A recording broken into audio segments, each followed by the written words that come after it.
Over roughly the last 6 months, I took this car and I turned it into this on a super cheap budget, and I'm going to show you guys, I'm going to tell you guys exactly how you can do this as well. Hey guys, my name is Logan, or Mr. Cream, and today I'm going to be showing you guys, telling you guys, and teaching you guys exactly how you guys can build a show car on a cheap budget within a reasonable amount of time as well. One thing I get asked super often is how I was able to build a nice car at such a young age.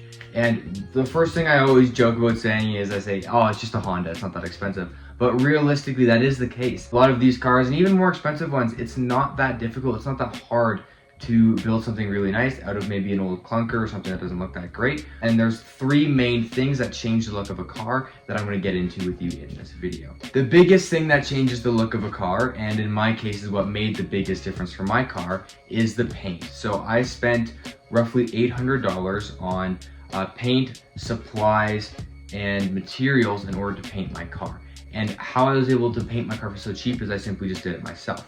Now, this is not an incredibly difficult thing to do. My car was a little bit more difficult because there's a lot of old paint and everything that I had to get rid of. I had to take it down, and there's a lot more staining that had to get done. There's a lot of body work that had to get done. But if you know you've got a clean shell of a car, painting's actually super easy. So make sure you put a lot of effort into your prep, because that's what affects the car the most. It is actually very easy to paint a car. I remember I did it for the first time around a little over a year ago, and it wasn't super difficult. I had pretty decent success with it, and really the only thing that was lacking in terms of the paint was just the body work. Now, I had a friend helping me who has experience painting, so if you have a friend who has painting experience, I'll definitely make it easier. One thing I would say is, maybe start with body panels that can be like redone easily. Maybe start with like a hood. Take your hood off, test it out, see how it looks, sand it down, retry if it doesn't turn out great, and just go slow and take your time. Take your time, learn how to do everything properly, and don't rush the process. Even if you can spray really well, it doesn't matter if your body work isn't great. Now, I painted my Integra all in for $800. That includes the paint, so it was around $400 to $500 for all of my paint, my clear coat, and my primer. Most of the cost in painting is what comes from the sandpaper, any Bondo that you have to use. If you don't have a gun to spray your paint with, getting a gun and an air compressor as well. That's kind of where most of your cost is gonna get chewed up. But at the same time, if you're buying things like an air compressor and a spray gun, you're gonna be able to reuse those for future projects. And if there is something you see yourself doing multiple times in the future, it is definitely a worthwhile investment to make. There's hundreds of thousands of YouTube videos out there on the internet on how to paint a car. And what I would really say is just, do a lot of research, look it up, see how you can do it yourself, and really don't be scared to just dive in and really try. Maybe worst case scenario, you'll just have to end up redoing something, but that's okay. Realistically, with painting, as long as you commit, it's gonna be worthwhile. Now, at the same time, if you don't want to put in all that work, or you want to be able to go back to the original paint, maybe you want to sell the car at some point in the future, what I would recommend doing is wrapping then. And wrapping, I would say, in my personal opinion, I think that painting a car is easier than wrapping. But if you have experience wrapping, you maybe got a friend or two that can help you out who have done it in the past. Definitely very possible to wrap a car yourself. It's one of those things where you just do it, you learn as you go, and if you screw something up, you screw up a panel, you just pull it off and you do it again. It's not the end of the world if you screw something up, and I think it's definitely worthwhile to learn how to do that. Now, the next two things that's going to change the look of a car drastically, that's going to really affect how your car looks. Kind of one thing put together, and that's fitments. So it's going to be your wheels and your suspension. Now, for suspension, I'd highly recommend getting coilovers or lowering springs if you're really on a budget. I know for my car, for an Integra, for example, there's 100 different companies that have made coilovers and lowering springs. One that I have used and would recommend if you're on a really tight budget is a brand called Trueheart. And what Trueheart does is they offer quality parts that maybe aren't as sophisticated as the next guy, but for the price you pay, you get a really good quality. I've been running Trueheart for a couple of years now, and I've never had any issues. The ride's still good and they handle good. Now, coilovers are something that you can spend very little money on or a lot of money on. My coilovers cost around $800, which isn't that much, but you can also be spending upwards of $8,000 on coilovers. So just know what to look for, do some research on what you want to buy, and really make sure you take that time and get the right setup for your car, of course. Now for wheels, wheels are probably the easiest thing to do, but they can also be difficult if you're not sure what kind of fitment you want to have. Luckily, there's a company called Fitment Industries. They sell wheels, and what's great about their website is that you can see pictures of the same wheels that you'd be looking at buying on your car. So if you want to buy a set of wheels, you don't know if they're going to fit or not, you can go on their website and you can see if they've been put on those cars before, and you can see how it'll look and if there's any modification to the vehicle that needs to get done. That's something I'd highly recommend doing.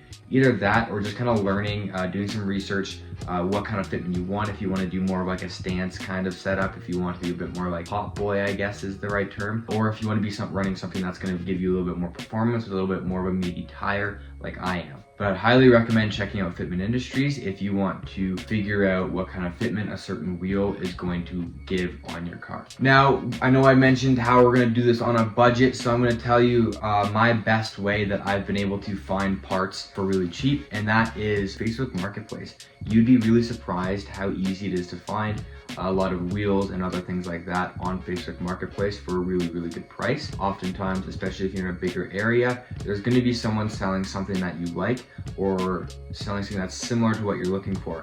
And if you're going to be on a budget, what I'd recommend is be flexible. So have an image in mind, have an idea of what you want your car to look like, but also be willing to move a little bit. Maybe be willing to change up your ideas. So that's what I would recommend is be willing to move from your idea that you may have in your head a little bit, and you may be able to buy something that's pretty good. The other thing is, I will never tell anyone to go and buy replica wheels, but there are some replica wheel companies that have been around longer than some real wheel companies, and they make really good quality wheels, and they're gonna last and they're gonna be an affordable price, but they just make some wheels that copy designs off of other companies. If you're buying wheels that are from a rep company and it's a good quality wheel, there's not really anything wrong with that. Now, I wouldn't buy TE37 replicas and put TE37 stickers on it. Personally, that's a different story. That's pretending to be something you're not. But if there's a certain style that you're looking for and there's something that's similar from a company that you know is good quality, then go ahead, buy the wheels, especially if you're on a budget. Wheels are always something that you can change up. It's not hard to change your wheels. And so if you want to buy something that's going to look good for the meantime, while you save up to buy some real wheels that are really nice, then why not? It's better than running stock wheels. So to jump away from sort of modifying a car into just how to save money up front before you even get to that point, one thing that a lot of people get stuck on, one thing that ends up costing a lot of people a lot of money, is just regular maintenance on their cars. Say you buy a car and then all of a sudden you have to replace a headlight or tail lights, or say your fender's rusty, you gotta replace a fender, or your hood's damaged. Maybe you have some work that you need to get done before you can even think about modifying a car. And what I'm going to highly recommend to all of you is go to pick and pulls, go to junkyards, go to car yards, go to a yard where you can walk in, pull a part off a car and walk out and pay a really good price for it.